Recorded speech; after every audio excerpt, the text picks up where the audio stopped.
Un paseo por el Museo del Prado. Eso es todo lo que hace falta para intuir el mundo hace 500 años. El lujo de contemplar dos de sus obras más relevantes, la imponente figura de Carlos V a caballo de Tiziano y el enigmático Jardín de las Delicias que el Bosco nos dejó como legado.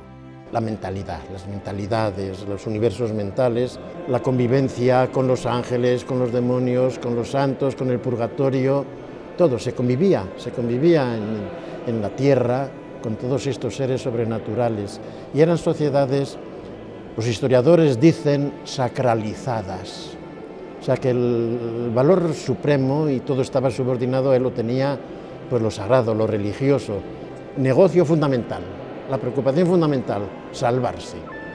En un momento en el que la moral vivía un tanto relajada, el Papa necesitaba ingresos para financiar la Capilla Sixtina y en ese contexto encontró una buena fuente de financiación en la venta de indulgencias.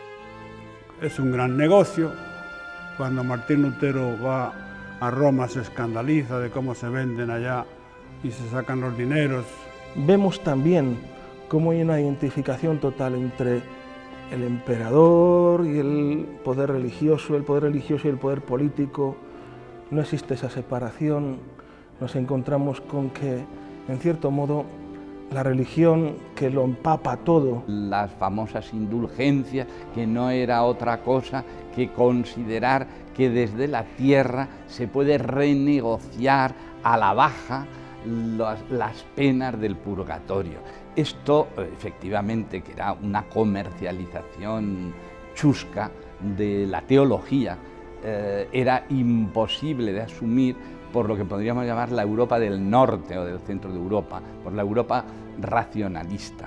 Y Lutero representa, simboliza en primera instancia, simplemente eso, el rechazo a una iglesia entregada a la corrupción, entregada a la absoluta contradicción entre lo que se predicaba y lo que se hacía. En definitiva, comienzan a surgir voces que consideran necesario reformar la Iglesia, y una de esas voces fue la de Lutero, un fraile agustino, alemán, que reaccionó y exhibió públicamente lo que se conocen como las 95 tesis, un documento que clavó en la puerta de la Iglesia de Wittenberg. Antes de Lutero ya hay denuncias del abuso de las indulgencias, pero hay que estar en el momento oportuno, en el sitio adecuado y tener la voz, y ese fue Lutero. En ese ambiente de descontento y de efervescencia religiosa, de la necesidad de una nueva religiosidad, el mensaje de Lutero prende. En cuanto Lutero expuso sus 95 tesis, aquello fue como una llamarada que se expandió. No se hubiera expandido de ese modo si hubiera sido solo una cuestión política, económica, la situación de corrupción de la Iglesia. A esa expansión contribuyó sobremanera un nuevo invento que permitía reproducir de forma rápida múltiples copias. La imprenta fue un factor determinante. Pero, ¿cuál era el contenido? ¿Qué decía ese documento? Las 95 tesis tienen un tema bastante variado y son peculiares, ¿no? No son características, digamos, del mensaje de la Reforma. Cuando uno las lee no es una confesión de fe o una declaración. La idea de que toda religión, toda iglesia, toda confesión, ya no solamente católica o protestante, ¿no?, sino cualquier credo tiene lugar en esta sociedad pluralmente. Y esto, claro, tuvo una influencia tremenda, ¿no? Son, como todo en Lutero, una mezcla de genio realmente muy curioso, y al mismo tiempo el referente medieval. Lutero todavía es un personaje que, aunque trae la modernidad, él mismo todavía no es un hombre moderno. Lutero dio con la clave de que no había que andar con tantas devociones, con tantos recursos, con tantas cosas que ocultaban a Jesús, a Cristo. Vamos a Él solo, porque Él, con su cruz, nos ha redimido a todos, nos ha salvado. En un movimiento multinacional. Yo creo que esto es lo más importante de entender, que la Reforma no fue una cuestión de Lutero en Alemania, era un fenómeno que se estaba dando paralelamente, ¿no?, en todas las sociedades. España no fue una excepción.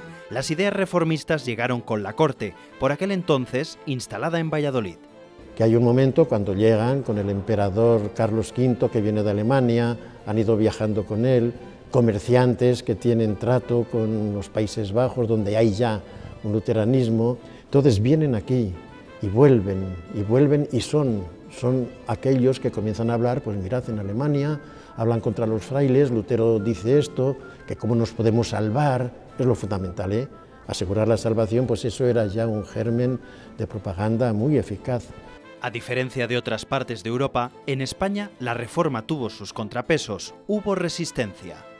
Y por eso en los sermones lo que se hacía era combatir a Lutero, como decía un predicador en Valladolid, Fray Luis de la Cruz, además no me invento, en aquellos años 50 y tantos, pues mira, Lutero era muy malo, Lutero nació, vamos, no os podéis ni imaginar cómo, del demonio, vamos, lo decían, era amigo del demonio, comía sal con el demonio, con lo que significaba eso de comer sal con alguien, entonces en aquellas sociedades en las que la sal era muy valorada. Sin embargo, esas ideas ya habían germinado y venían a reforzar el pensamiento autóctono. Teólogos o reformadores españoles nuestros han surgido de Alcalá, de la Universidad de Alcalá, allá donde Cisneros también quiso hacer su propia reforma. El primer libro de un protestante español es Diálogo de Doctrina Cristiana de Juan de Valdés. Él está en segundo año en el Colegio Trilingüe de Alcalá de Henares y escribe un libro, un catecismo, que defiende una reforma. Ese catecismo se adelanta 3 meses al Catecismo Mayor de Lutero. Las ideas reformadoras impregnaron los círculos más influyentes. Si nos damos cuenta que el cardenal primado de España, Carranza, fue acusado y puesto en prisión por luteranismo, nos damos cuenta hasta qué punto la influencia protestante había llegado hasta los más altos niveles de la Iglesia. Lo que ocurrió aquí en Valladolid, en donde los altos niveles también de la nobleza habían sido influenciados por la Reforma, te dan los dos elementos que llevó a la Reforma a cualquier país. Pero entonces, ¿qué diferenció a España del resto de Europa? ¿Por qué aquí no triunfó la Reforma protestante? Intelectuales había, nobleza había. España estaba preparado para la Reforma, pero ¿qué pasó?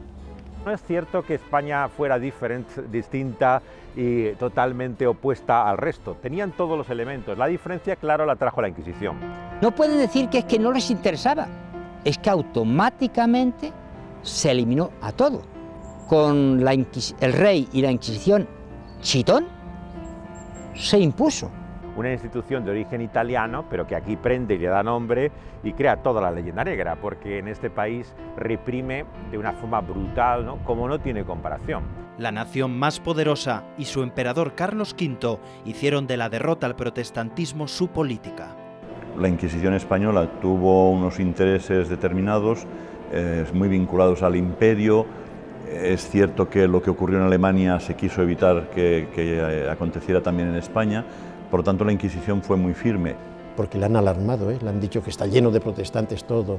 También es triste esto que yo, que no he podido en Alemania y que he luchado tanto en Alemania, me encuentre con que aquí ahora, en España, hay tantos luteranos. Toma plena conciencia de que el problema de Lutero ya no es un problema individual, ya no es el problema de un fraile agustino incordiante, sino que es un problema trascendental que tiene unas connotaciones sociales y políticas extraordinarias. Y evidentemente la Inquisición española a mediados de los 40 se lanza ciertamente ya hacia una obsesión antiprotestante. El emperador atiza todo lo que puede, y nunca mejor emperador lo va a atizar, porque va a ir a que quemen a los herejes de Valladolid, que no quede ni uno. Se apaga casi del todo. Valladolid protagonizará alguno de los autos de fe más severos de condena a los protestantes, una huella histórica todavía latente. Iniciamos un recorrido siguiendo el paso de los mártires protestantes de mediados del siglo XVI en Valladolid, caminando desde este punto, que es donde estaba la sede de los dominicos, que eran los administradores del tribunal. Desde la cárcel eran trasladados al monasterio de San Benito, un castigo y una infamia. Mientras quemaban a ese hereje, ese San Benito se colgaba en las iglesias. Y cuando muchos años después se había desdibujado la pintura o el tejido se había deteriorado, se renovaba. Y venía el nombre y el castigo que alcanzaba hasta la 4ª generación. Entonces, cuando alguien hace una acusación falsa y esta prevalece, pues dice, ya me has puesto el San Benito. Toda esta plaza estaba llena. Todas las autoridades de las distintas órdenes religiosas y toda la nobleza acudía en lo que era un primer teatro. Entonces se leía, las sentencias eran tremendas, algunas duraban horas. Esto hacía que se llegaba aquí prácticamente al amanecer y se hacía de noche. Son muchos los nombres propios, muchos los hombres y mujeres que podrían servir para ilustrar la Reforma, pero entre todos destaca un burgalés, el protagonista de esta recién estrenada obra de teatro. Majestad, solicito recibáis a Francisco de Encinas. Viene a mostraros, si así lo permitís, un libro de altísimo interés para vuestro reino. Majestad, ¿qué deseáis? Hemos hecho un montaje sobre una persona que vivió hace 500 años, de la que tenemos mucha información, pero una información muy intelectual, y de la que tenemos poca información personal, por así decirlo, ¿no? Entonces todo eso lo tenemos que reconstruir a partir de lo que podemos extraer de sus cartas, sobre todo. Sí sabemos por qué episodios pasó, y en la obra pues intentamos recrear emocionalmente lo que él pudo sentir o cómo pudo reaccionar, ¿no? A través siempre de sus palabras. Al hacer un personaje de hace 500 años pues siempre tienes una información muy difusa, pero sí que nos lo hemos imaginado, ya no solo yo sino el equipo, una persona con mucha pasión, ¿no? Que se arriesgó su vida por un objetivo humanista, ¿no? Expone su vida, su patrimonio, a su familia por esa idea. Romántico, no sé, pasional, no lo sé. Desde luego un ejemplo de compromiso y de valentía. Es una figura imprescindible, el protagonista de Memoria de cenizas. Memoria por el recuerdo, por un recuerdo que hay que desempolvar. Cenizas porque es lo que queda de los cuerpos quemados. Entonces de esas cenizas, que es el recuerdo que tenemos después de 500 años, ese polvo, intentar soplarlo para que de ahí nazca la historia. ¿Habéis imprimido vos en castellano un librero pernicioso con herejías de Lutero y Calvino? Jamás. Ruego, Pedro de Soto, que os pronunciéis sobre mi traducción. Creedme el cariño que os tengo. El conjunto de vuestro trabajo yo lo consideraría muy digno de alabanza. Si ese trabajo os lo hubierais tomado en algo menos comprometido. Y eso es, precisamente, lo que se ha pretendido durante la conmemoración de este 500 aniversario, soplar ese polvo, profundizar en su conocimiento y recuperar su figura. Un congreso ha reunido a los mejores expertos en su ciudad natal. El Burgos de esa época era asombroso, era difícilmente concebible para nuestro mundo actual. Sevilla y Burgos venían a ser como la Nueva York y Londres de nuestra época, que son el centro en aquel momento del mundo, junto con algunas plazas europeas con las que están conectados. Y en ese Burgos crece en el seno de una familia comerciante, acomodada y bien relacionada. Una familia que tenía parientes en Amberes, en Middelburg, en Londres, en Hamburgo, en Florencia, en Venecia, en Burdeos, en Sevilla, en América. Son todos miembros de la misma familia y están implantados en todas esas plazas comerciales. Esas redes que establecían eran las redes más potentes que había en ese momento para la transmisión no solamente de bienes económicos o de dinero, sino también de ideas, de libros, de transmisión de conocimientos, de noticias. Francisco de Encinas pertenece efectivamente a lo que podríamos llamar el importante lobby comercial, el importante grupo de presión comercial en el siglo XVI. Estos comerciantes aprecian que sus hijos estudien y entonces, claro, los estudios se basan en la formación que hoy llamamos humanística, del latín y griego. Si él no hubiera decidido romper las expectativas familiares, se habría quedado en los Países Bajos, habría encontrado una buena esposa de una buena familia mercantil y habría sido el jefe. Pudo ser un comerciante rico, dedicado a las letras, disfrutar de la vida, y su fe le llevó a peligros, a compromisos duros. a enfrentamientos, a rupturas dolorosísimas con sus padres. La familia te necesita. Quiero traducir al castellano las Sagradas Escrituras. ¿Traducir las Escrituras? Quiero ser el primero en traducirlas al castellano. Las Escrituras son cosa de teólogos. ¿Es que no has visto lo que le ha ocurrido a tu tío Pedro de Lerma? Lo tenía todo a favor para llevar una vida cómoda, hasta que llega un momento clave. Cuando él decide romper con todas las expectativas familiares y se va a estudiar a Wittenberg, se va a estudiar al corazón de la Reforma, donde vive Lutero. En Wittenberg, aunque está matriculado en la universidad, él lleva un plan de estudios diferente. Él se forma a los pies de Melanchthon, por así decir, el ideólogo de Lutero, la persona que lleva la batuta de la propuesta intelectual protestante en aquel momento, que lo ama profundamente. Encinas, ese discípulo español, digamos exótico, fue el único que trató directamente Lutero, a Melanchthon, a Calvino. Es una persona que está en el meollo, en el corazón mismo. No hay ninguna figura en la historia española del siglo XVI que esté en ese sitio que está Encinas. Es que tenemos que imaginarlo viviendo en la casa de Melanchthon como discípulo suyo, cuando todavía vive Lutero. Tenía claro su propósito desde hacía algún tiempo. Quería traducir el Nuevo Testamento al castellano. 4 años antes de llegar a Wittenberg, él ya tenía esa idea de que había que proporcionar un Nuevo Testamento a los españoles que pudieran leer en su propia lengua, como pasaba en muchos otros lugares. En los Países Bajos había muchas traducciones al flamenco, al alemán también en Alemania, y sin embargo él echaba en falta eso en castellano. En todas las naciones se leen los evangelios en sus propias lenguas, en todas salvo la nuestra.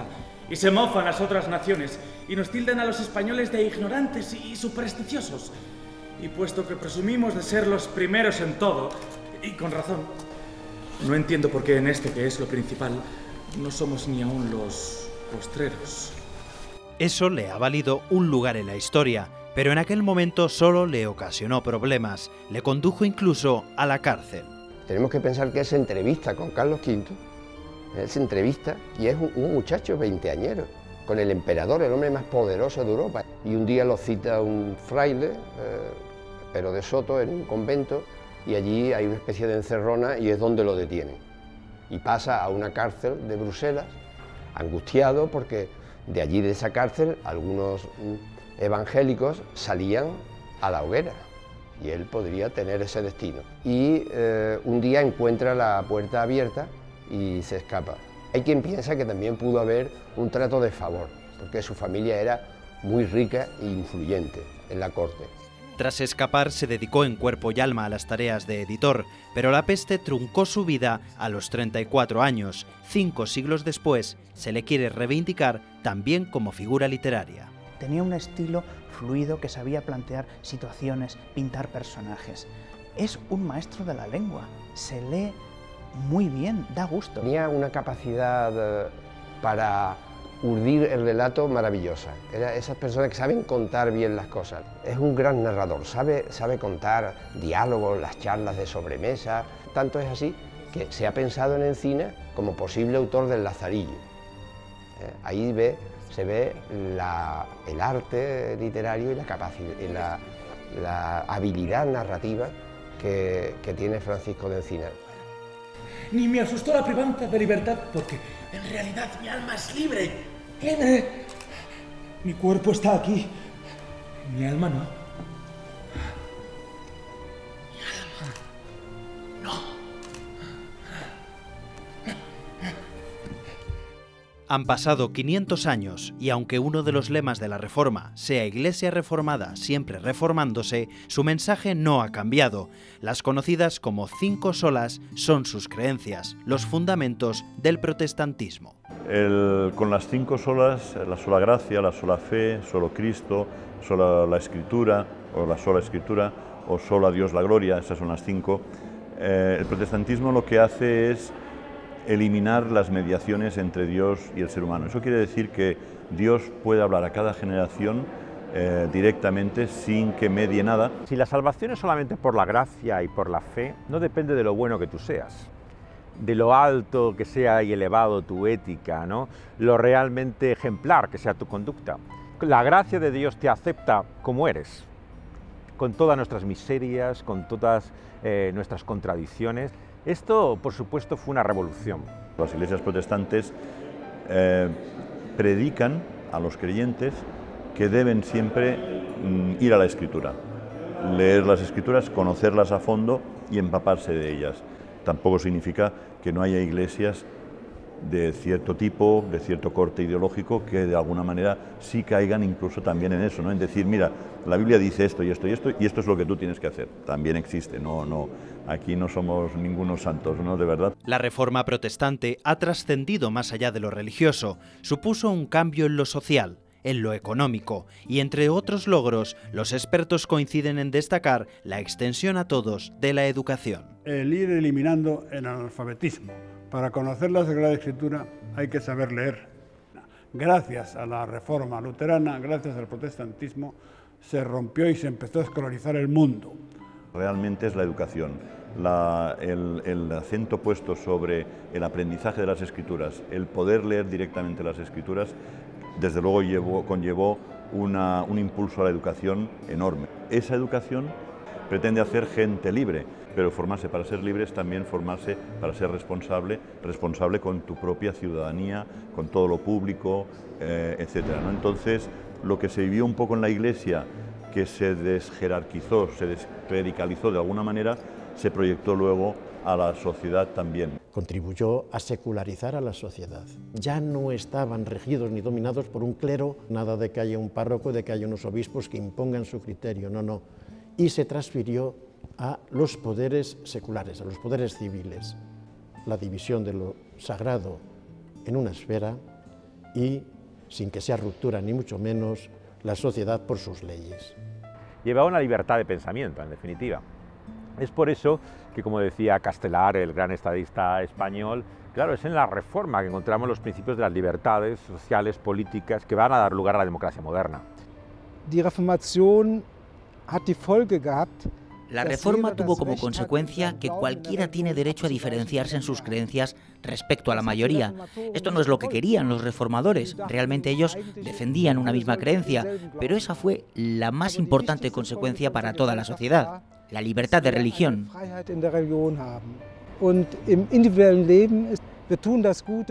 Y a nivel individual, diría que hacemos el bien no para ir al cielo, sino que hacemos el bien porque es útil para los demás. Ambas cosas no fueron pretendidas por la Reforma, pero son una consecuencia de facto. Y aquí tenemos que alabar a España, porque se sentaron las bases de los derechos humanos. En Salamanca y en Valladolid, con Francisco de Vitoria, Bartolomé de las Casas y Francisco Suárez, fueron los primeros en defender que todos tenemos una dignidad, incluso los indígenas. Ese argumento lo secularizaron después los protestantes, y la dignidad de las personas no depende de si creen en Dios. Y así surgió el sistema de derecho que permite la pluralidad de pensamiento, y eso no se puede decir que lo haya promovido la Reforma, pero de hecho ha sido el resultado, la consecuencia. No son hitos menores, y aunque el mensaje no cambia, sí hay que revisarlo, hay que actualizarlo. Como eje de las celebraciones de este 500 aniversario, se ha desarrollado un congreso que invita a mirar al futuro en una misma dirección. La relevancia de este congreso, que se hace cada 10 años, es poner sobre la mesa qué debemos activar en el tiempo actual del mensaje de la eterna palabra de Dios. La palabra de Dios es inmutable, pero su aplicación en la sociedad debe cambiar, y también en el propio contexto de la Iglesia.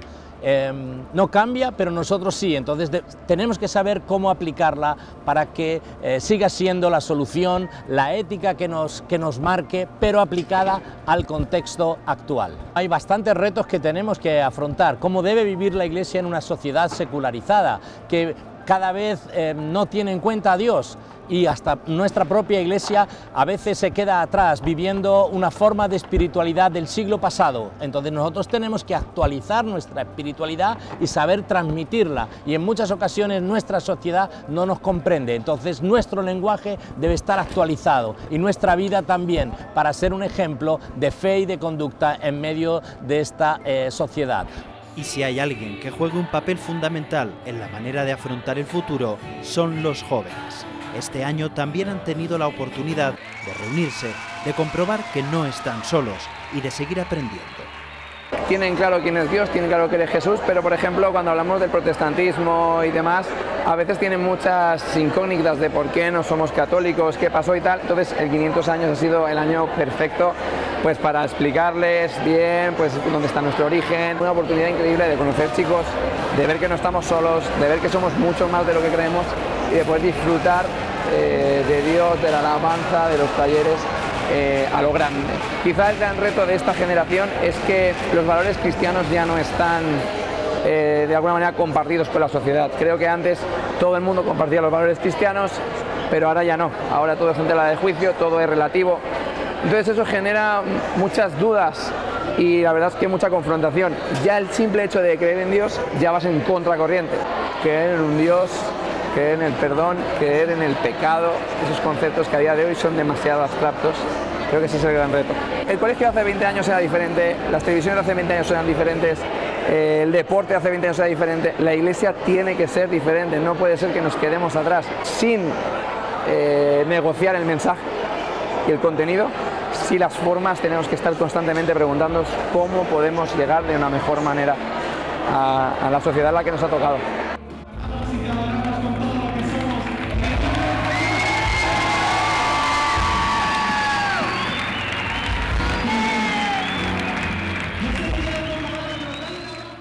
Son jóvenes que no dudan en salir a la calle y manifestar su fe. Y cada tarde lo que hacemos y lo que vamos a hacer ahora mismo es hablar con mucha gente, con toda la que podamos, acercarnos a ellos, poder transmitir un poco más de lo que Dios nos muestra a todos cada día. Damos a entender que no estamos solos, que hay muchos jóvenes que aman a Dios y que realmente quieren manifestar su fe de forma pública, ¿no? Que saben que es una realidad, que no es solo una religión, sino que lo que hablamos es de una relación con Dios y sobre todo mostrar a un Dios vivo, a un Dios alegre, no como un Dios que está encerrado en una iglesia, sino como el Dios de las calles, ¿no? No sé si habéis escuchado alguna vez hablar de Martín Lutero, pero algo que nos impacta de él es que él llevó por fin la Biblia a las calles y a Dios a las calles, ¿no? Hasta entonces era como Dios reservado para unos pocos, para los intelectuales, igual que otros salen y manifiestan pues sus ideales y lo que ellos creen, pues nosotros también queremos sacar a Dios a las calles, porque de hecho es donde tiene que estar. Porque yo no he tenido nunca problemas de dinero o de salud o de otras cosas, pero no era suficiente, nada de eso llenaba completamente mi vida. Hasta que Dios llegó y realmente sentí una llenura que nunca antes había sentido y una paz, un gozo, una libertad de decirse quién soy. Y esté donde esté con quien esté, estar feliz, exacto. Estar contenta. Entonces te animo a que hagas esa oración también tú, que puedas orar y buscar de Dios. Personas comprometidas. Las iglesias protestantes quieren estar cerca de los que lo necesitan y causas no faltan. Pero hay una que abanderan con especial ahínco, la trata de blancas. Realmente el problema es que España está siendo uno de los principales lugares de destino de mujeres. Realmente estamos entre el número 1 y el número 2 en Europa y realmente queremos levantar la voz porque son miles de mujeres que están siendo esclavizadas. Realmente es la esclavitud de este siglo, es la esclavitud del siglo XXI. Entonces el lema es no estoy en venta y es realmente queremos traer una conciencia y que miles de jóvenes puedan realmente entender lo que está sucediendo, que las mujeres que se encuentran en las calles, la mayoría no son libres, que estamos bajo una esclavitud que es la trata de personas, mujeres que están siendo traídas, engañadas, traficadas, obligadas a ejercer la prostitución en nuestras calles, en club, pisos clandestinos por toda España. Entonces queremos denunciarlo y queremos levantar la voz de estas mujeres que realmente no pueden, que están silenciadas.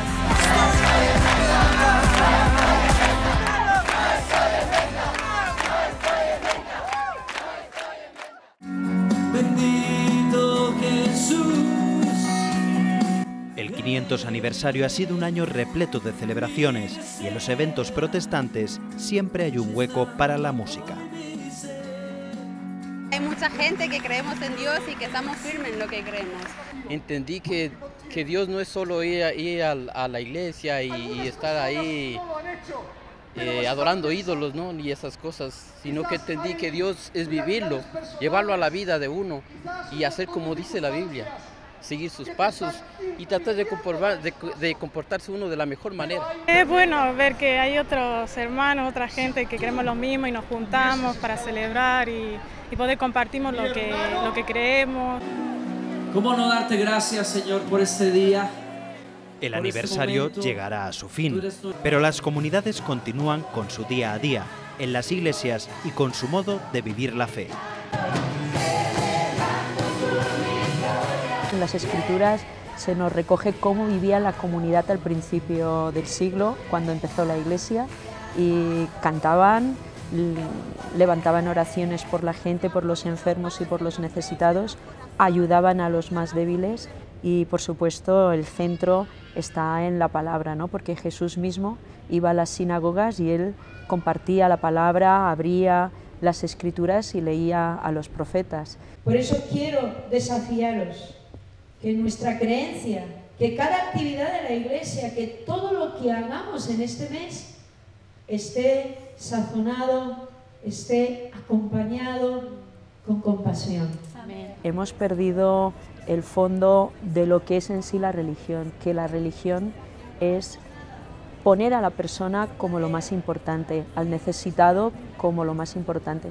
A la cabeza de la Iglesia La Roca, una de las alrededor de 200 que hay en Castilla y León, se encuentran dos mujeres. El papel de la mujer dentro de la Iglesia, que no es algo nuevo, porque en la Biblia ya vemos muchas mujeres sirviendo de alguna manera a Dios. Todos somos iguales delante de Dios, nos da libertad para poder servir y poder llevar un papel como pastor o otros ministerios dentro de la iglesia, de la congregación. Es algo que no busca uno, sino que si es Dios quien le capacita para poder hacer pues, ¿no? ese labor de pastorado. Una figura, la del pastor, que a veces, desde una perspectiva católica, se asocia o identifica con la del sacerdote, y no es del todo acertado. Presentamos la palabra y efectivamente tiene una gran responsabilidad de cómo administra la congregación, la iglesia, pero la palabra la pueden leer todos y todos la pueden interpretar libremente. La función del pastor es coordinar, porque la iglesia se entiende como una comunidad, como un cuerpo. La cabeza no es más importante que las piernas, es necesario una cabeza, entonces nos vemos como coordinadores. Pastores de un rebaño cada vez más numeroso. Ahora mismo en la comunidad protestante de Castilla y León está creciendo, es muy diferente que hace unos años atrás. También la inmigración que ha ayudado mucho para que la iglesia que se haga más grande, más visible. Entre estos cánticos, con pantallas digitales y las 95 tesis de Lutero clavadas en una puerta, han pasado 500 años. Los tiempos cambian. La reforma continúa.